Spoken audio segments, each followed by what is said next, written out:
পাকিস্তানের ইসলামাবাদ থেকে একটি খবর সামনে এসছে, সেটি খুবই অবাক করা। সেটি হচ্ছে পাকিস্তানে ঢুকতে পারেনি কোনো ভারতীয় যুদ্ধ বিমান। তাহলে যে ক্ষয়ক্ষতিগুলো, যে স্থাপনাগুলোতে আক্রমণ, সেগুলি কি দুর্নিয়ন্ত্রিত ক্ষেপণাস্ত্র ছুড়ে কি হামলা করা হলো?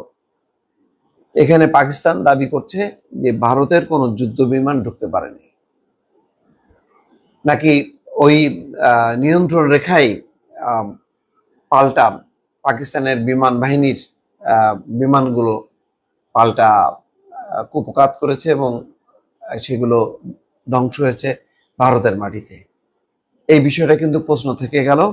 এখানে যেটা বলা হচ্ছে যে পাকিস্তানি সশস্ত্র বাহিনী জানিয়েছে গতকাল মঙ্গলবার দিবাগত রাতে ভারত যে আক্রমণ চালিয়েছিল সে সময় দেশটির কোনো যুদ্ধ বিমানকে পাকিস্তানের সীমানায় ঢুকতে দেওয়া হয়নি।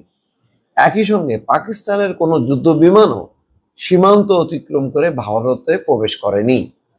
তবে ভারত নিয়ন্ত্রিত কাশ্মীরে যে যুদ্ধ বিমানগুলোর ধ্বংসাবশেষ পাওয়া গেছে সেইগুলো কিভাবে বিধ্বস্ত হয়েছে তার কোনো হদিশ পাওয়া যায়নি এখনো।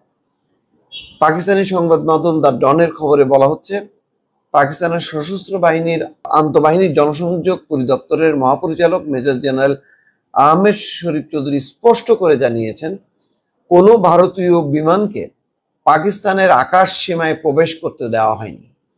একইভাবে পাকিস্তানের কোনো যুদ্ধ বিমানও ভারতের আকাশ সীমায় প্রবেশ করেনি। এক সংবাদ সম্মেলনে তিনি বলেন, কোনো সময়ই তাদের কোনো যুদ্ধ বিমানকে পাকিস্তানের আকাশ সীমায় ঢুকতে দেওয়া হয়নি এবং কখনোই পাকিস্তানের কোনো যুদ্ধ বিমান ভারতের আকাশ সীমায় যায়নি।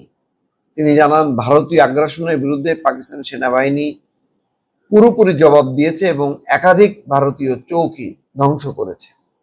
এমন হতে পারে যে নিয়ন্ত্রণ রেখে তারা বারবার চেষ্টা করেছে, এই অবস্থায় পাকিস্তানি বিমান বাহিনী পাল্টা হামলা চালিয়ে তাদের 3টি রাফেল যুদ্ধ বিমান এবং 2টি সোভিয়েত নির্মিত যুদ্ধ বিমান ধ্বংস হয়েছে।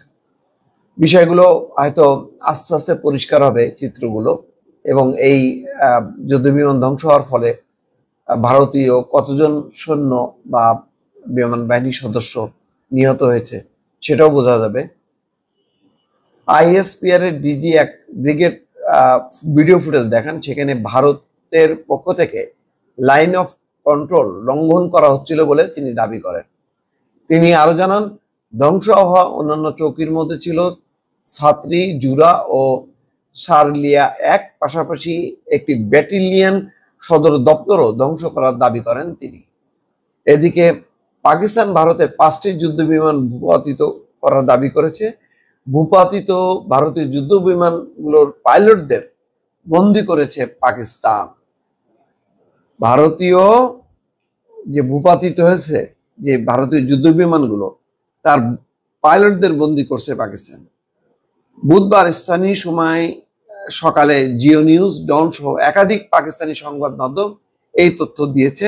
তবে এই বিষয়ে বিস্তারিত কোনো তথ্য দেওয়া হয়নি। স্বাভাবিকভাবে এখন তো যদি পাকিস্তানের জালে আটকা পড়ে ভারতীয় এই পাইলটরা, এইটা একটা ভিন্ন পরিস্থিতি। এটা নিরাপত্তাজনিত কারণে তারা এখন প্রকাশ করবে না, তা আনুষ্ঠানিকভাবে পরে সেটি সামনে আনবে।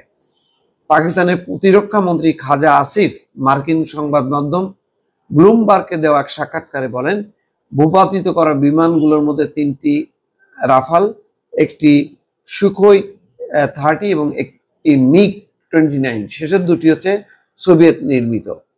এছাড়া বেশ কয়েকটি ড্রোনও ধ্বংস করার দাবি করেছে পাকিস্তান। তথ্যমন্ত্রী আরো জানান, বিমানগুলো আখনুর, আম্বালা, বারনালা ও জম্মু এলাকায় ভূপাতিত করা হয়েছে। পাকিস্তানের সামরিক বাহিনী জনসংযোগ পরিদপ্তরের মহাপরিচালক লেফটেন্যান্ট জেনারেল আহমেদ শরীফ চৌধুরী নিশ্চিত করেছেন, ভারতীয় যুদ্ধ বিমানের সঙ্গে সংঘর্ষের পর পাকিস্তান বিমান বাহিনী সব যুদ্ধ বিমান নিরাপদে আছে, অর্থাৎ সেগুলোকে হানা দিয়ে পাল্টা প্রতিরোধ করে ধ্বংস করে পাকিস্তানের যে বিমান বাহিনী যুদ্ধ বিমানগুলো নিরাপদে ঘাঁটিতে চলে এসছে। দর্শক ভালো থাকবেন, আল্লাহ হাফিজ।